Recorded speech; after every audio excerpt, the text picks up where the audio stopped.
All right, y'all. So one of my boys from back in the day started their own business. Like he's been had a business, but like he started his own business at his own place. And so we're gonna team up with him today, ask him a few questions about it.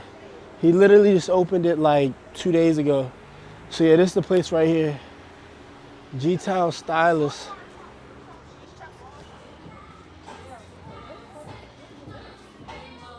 So it's the shop right here. You know, you walk in, it looks beautiful, breathtaking. They got the open sign right there. What's good, man? I told him what's it called. We had to get it on the vlog for you. My man. So it's the owner right here, man. Welcome to G-Town Style. He usually be recording like most of my stuff for me behind the scenes and editing it. All right, got you. What's going on? Nice to meet you, AJ. Nice to meet you. How long has this been a dream of yours? I guess since I was probably about 14 years old. All right, that's good. That's good. That's a Yeah, long since I was time. a little boy. Yeah. Feel you. How you feel now that it's like finally here? Truly, God is amazing. And I wouldn't have none of this if it wasn't for God. God did it all. I didn't do anything. All I did was sit there and be obedient. I heard that, man. He's giving y'all the game plan right here. Yeah, I mean, he talks to you all the time. You just got to learn to listen. Amen. Pay attention to the cues that he gives you. You might think you're in a situation that's bad for you and all you're doing is bad. No, what you're doing is learning what not to do. God is teaching you the whole time. He's preparing you for what he's got in store for you in the future. Like for me, I went through a lot. I had to deal with a lot of bad people. I dealt with a lot of good people. I learned from both. You know, God taught me the best of both sides. What you learn from good people and what you learn from bad people. What to do and what not to do. And once, you know what I'm saying, he understands that you got all that under control, then he'll give you what he has planned for you. Don't think that you're doing it on your own. You ain't doing nothing. God's doing it for you. You just got to be smart enough to listen and take heed to his advice. So what do you plan like, do you have any goals for the shop or no? Oh yeah, my goal for this shop is to take it back to the old school where customer service reigns king. You understand what I'm saying? Because customers, they take care of us. They take care of our families. They take care of all our needs.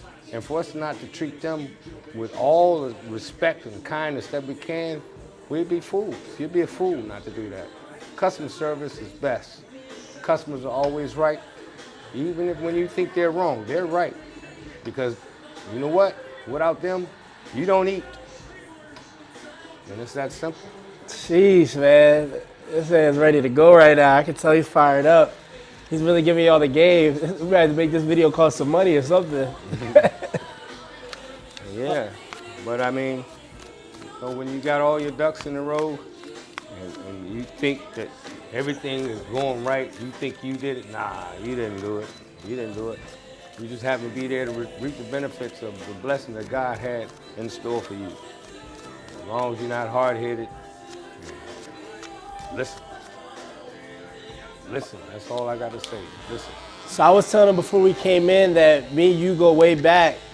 And so I wanted you to tell them a little bit about like the difference between like be honest about me back then and with what you see now.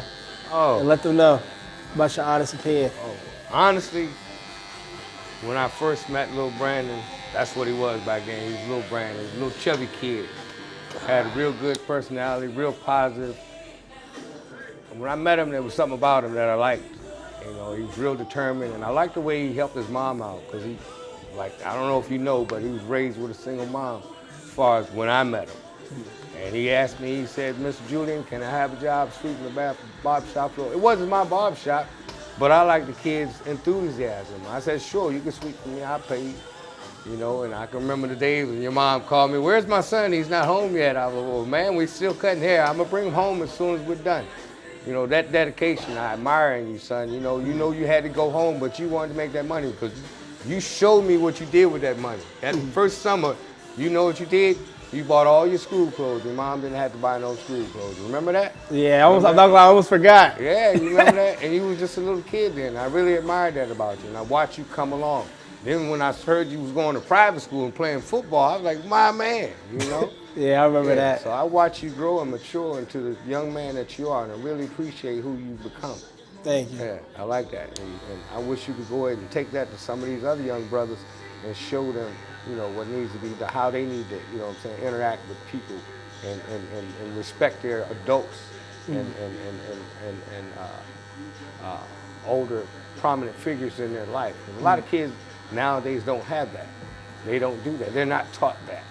So they have no conception of what respect is. They don't respect themselves, much more less than respect someone else. And that's what we're falling away from nowadays in society, especially with all this, you can't say this and you can't say that, and this is right and that's not. You can't say things that aren't natural, you know what I'm saying, are the right way to go just because people think like that, feel like that. If it's not natural, it's not natural. You know, and there's nothing else, there's no other way to put it. You know, the natural order is that parents go before their children. Nowadays, it's not happening like that. Children are going before their parents because the world is in disarray. Yeah. You know, the internet makes the world this big now. So the children have access to all this information, but they don't have any wisdom or any knowledge with, you know what I'm saying, how to use the information. And they end up using the information to get themselves in trouble.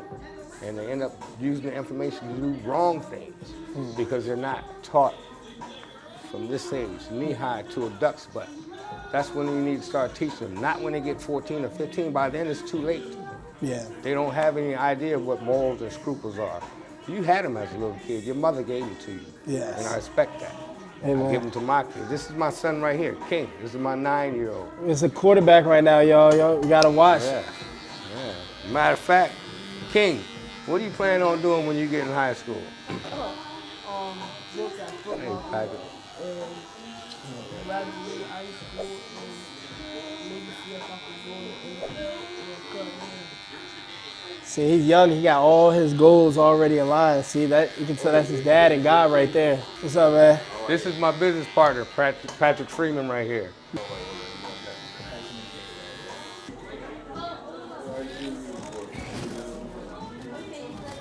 So right now we about to get the before cut in right now. So you know, y'all see what it looked like before. I had to put my hair up. I got my starter locks in. I just put it yesterday, so we're gonna see how it looks. We're gonna get with y'all at the end of the shape up, and then more like to see what the facial's looking like, cause that's really a first time experience for me and for a lot of people at home. A few minutes later. Nice crisp shape up for you, baby.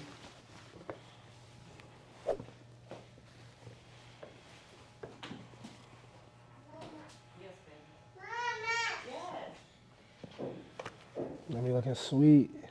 Brought me back to life for the big event. Y'all see, you're not using no chalk. We didn't use no spray. This is all natural and it looks clean. You know, most of y'all go to y'all barbers, they spray on that spray. You accidentally wipe your face later, your whole haircut gone. This is all natural right here, no spray. So you already know the quality on this. Thank you. Okay, so first what we're gonna do is we're going to exfoliate. And when we exfoliate, what we're doing, cleaning, taking all the dead skin off the face, making the skin nice and smooth and resilient.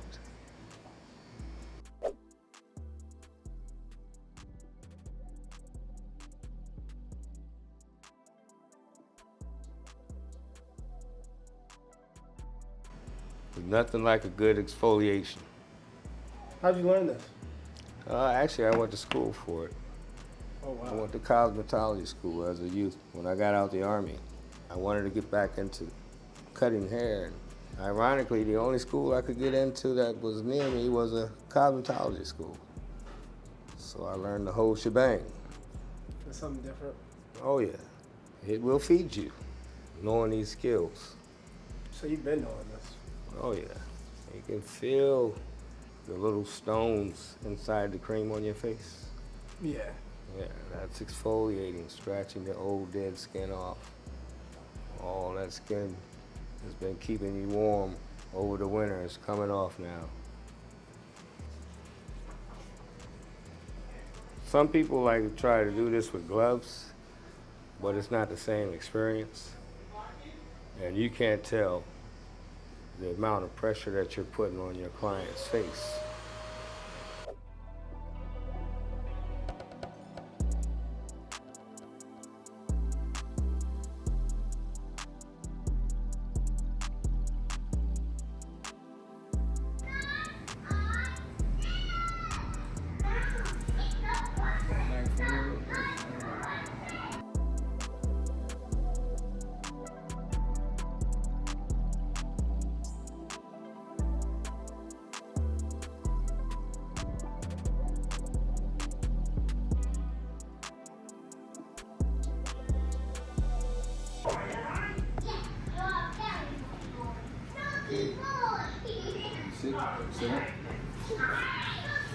Now you tell me how was the experience. So I'll be honest with y'all, that thing was really calm. I feel like I got a new face, if that makes any sense. I was a little nervous at first, but it didn't hurt. Everything felt good. Pause, no Diddy. And, what's it called? I think y'all definitely gotta come down to G-Towns. G-Town Styles, come check us out. We got everything you need. They got the facial, haircut. Soon they gonna be doing the hair. It's everything. I mean, I don't know what else we gonna be asking for or missing. So we definitely gonna tell y'all come check out. We gonna leave the address at the end of the video, and then so y'all can go book. We gonna throw down a link down below, and we gonna take some pictures for y'all out front.